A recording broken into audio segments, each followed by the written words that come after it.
এবার আমি একটু তুলে দেখাচ্ছি ছানার পায়েসটা কেমন হয়েছে। এই যে দেখুন কত সুন্দর হয়েছে ছানার পায়েসটা।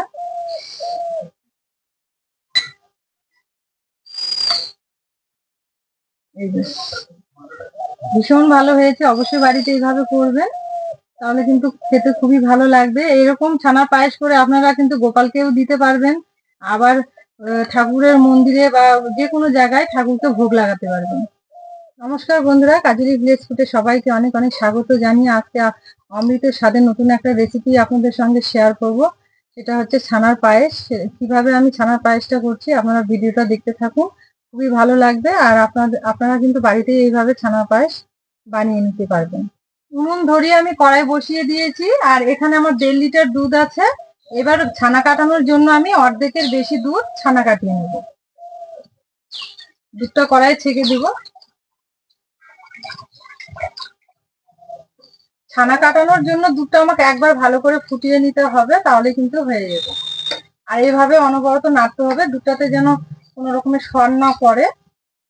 এখানে আমি গরুর দুধ নিয়েছি, আপনারা কিন্তু মোষের দুধ দিয়েও করে নিতে পারেন এইভাবে।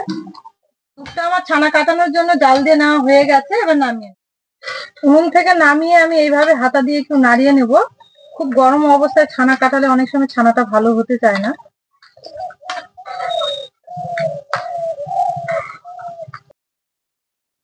ছানা কাটানোর জন্য আমি এখানে 2 চামচ ভিনিগার নিয়েছি, আর ভিনিগারের সঙ্গে কিন্তু 2 চামচ জলও নিয়েছি।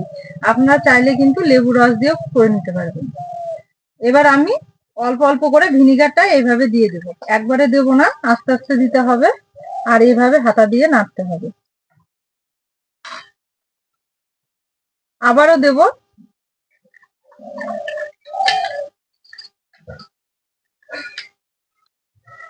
কিছুটা ভিনিগার দেওয়ার পর এরকম হয়েছে, এবার বাকিটা যে রয়েছে এটাও দিয়ে দেব। দেখুন ভিনিগারটা দেওয়ার সঙ্গে সঙ্গে কিন্তু ছানাটা কি সুন্দর কাটতে শুরু করেছে। এবার হাতা দিয়ে এইভাবে নাড়তে থাকবো আস্তে আস্তে। ছানাটা আমি এখনই ছেঁকে নেব না, একটু ঠান্ডা হতে দেবো, তাহলে কিন্তু ছানাটা খুব ভালো হয়।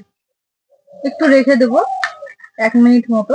দিলাম ঠান্ডা হওয়ার জন্য। এবার কাজু আর কিশমিশ নিয়েছি, এগুলোতে একটু করে জল দিয়ে ভিজিয়ে রাখবো।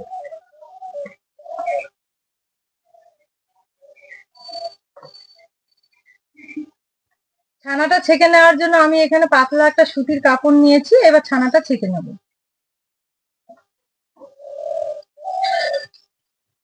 দেখুন বন্ধুরা, ছানাটা আমার কত সুন্দর হয়েছে। এবার ছানাটা ছেঁকে নেব। এবার আমি ঠান্ডা জল দিয়ে ভালো করে ছানাটা ধুয়ে নেব। ভিনিগারের যে টক ভাবটা থাকে সেটা যেন না থাকে।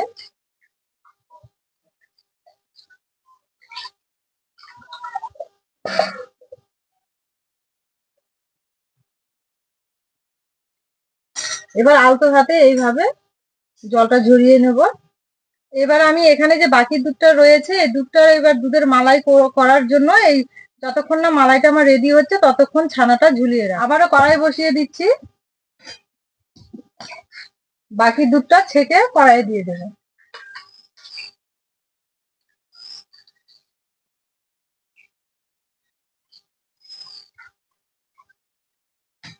এখানে আমি 2টো এলাচ নিয়েছি, মুখগুলো ভালো করে ফাটিয়ে দিয়েছি, এবার দুধের উপরে দিয়ে দেবো।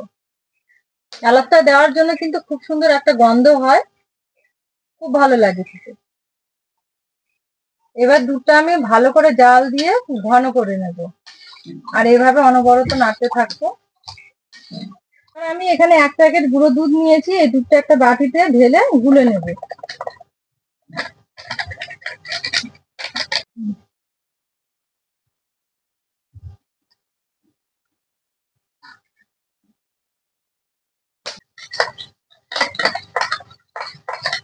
এবার এই গুঁড়ো দুধটা গুলে নিয়েছি, এই দুধটা এই দুধের মধ্যে দিয়ে দেবো।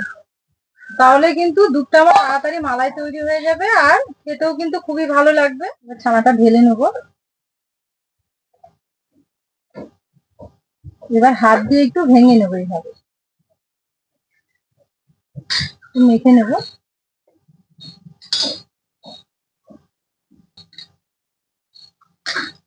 ছানাটা আমার মেখে নেওয়া হয়ে গেছে। গুঁড়ো দুধটা দেওয়ার জন্য কিন্তু দুধটা আমার অনেকটা ঘন হয়ে এসেছে। এবার আমি আগে থেকে ধুয়ে রাখা কাজু আর কিশমিশটা দিয়ে দেব, আর দেব 1 চিমটি মতো লবণ। লবণ যদি মিষ্টির মধ্যে দেওয়া যায় তাহলে কিন্তু মিষ্টির স্বাদটা আরো ডবল হয়, ভালো লাগে খেতে।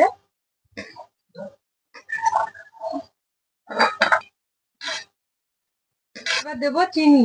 চিনিটা আমি এখানে কম দিচ্ছি, আপনারা চাইলে বেশি দিতে পারেন, যাই যেমন মিষ্টি খেতে পছন্দ করেন সেই পরিমাণ অনুযায়ী মিষ্টিটা দেবেন। আর আমার এখানে প্যাকেটের দুধ এমনিতেই মিষ্টি হয়, তো তার জন্য আমি একটু মিষ্টিটা কম দিয়েছি। বন্ধুরা, গুঁড়ো দুধটা দেওয়ার জন্য কিন্তু মালাইটা আমার খুব তাড়াতাড়ি ঘন হয়ে গেছে। মালাইটা আমার রেডি। এবার আমি আগে থেকে যে ছানাটা রেডি করে রেখেছিলাম সেই ছানাটা দিয়ে দেবো।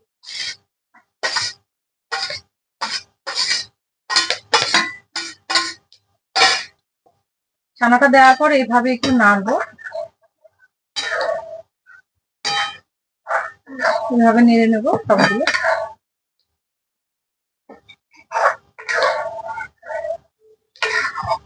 ছানার পায়েসটা আমার রেডি হয়ে গেছে, এবার নামিয়ে নেব।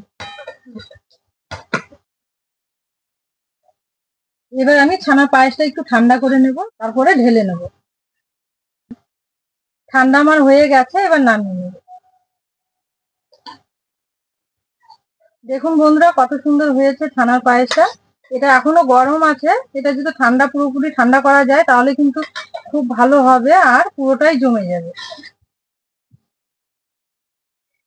ছানার পায়েস আমার রেডি হয়ে গেছে, একটা পাত্রে ঢেলে নিয়েছি। এখনো গরম আছে, আপনাদের ফ্রিজ থাকলে ফ্রিজে রেখে দিবেন, তাহলে কিন্তু 1 ঘন্টা পর বের করলে খুব ভালো হবে আর পুরোটাই জমে যাবে, খেতেও কিন্তু খুবই ভালো লাগবে। এবার আমি ছানার পায়েসের উপর দিয়ে একটু কাজু আর কিশমিশ দিয়ে আর কেশর দিয়ে সাজিয়ে দেবো।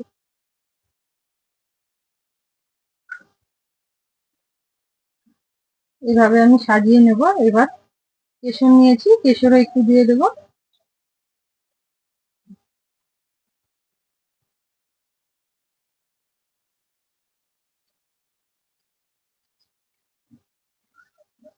তাহলে ছানার পায়েসটা আমার একদম রেডি হয়ে গেছে, দোকানের মতো। এই যে দেখুন, দেখতে কত সুন্দর লাগছে, খেতেও কিন্তু খুবই ভালো লাগবে। অনেক উপকরণ দেওয়া হয়েছে দামি দামি, খেতেও কিন্তু খুব ভালো লাগবে। অবশ্যই বাড়িতে এইভাবে একবার বানাবেন। আমার পায়েসের রেসিপি আমি আজকে এখানেই শেষ করলাম। আমার চ্যানেলটিকে সাবস্ক্রাইব করে, লাইক করে, শেয়ার করবেন। আর আমার প্রতিনিয়ত নতুন নতুন ভিডিওগুলো আপনাদের কাছে যাতে পৌঁছায়। আজকে তাহলে আজকে রেসিপি এখানেই শেষ করলাম। সবাই ভালো থাকবেন, সুস্থ থাকবেন, সাবধানে থাকবেন।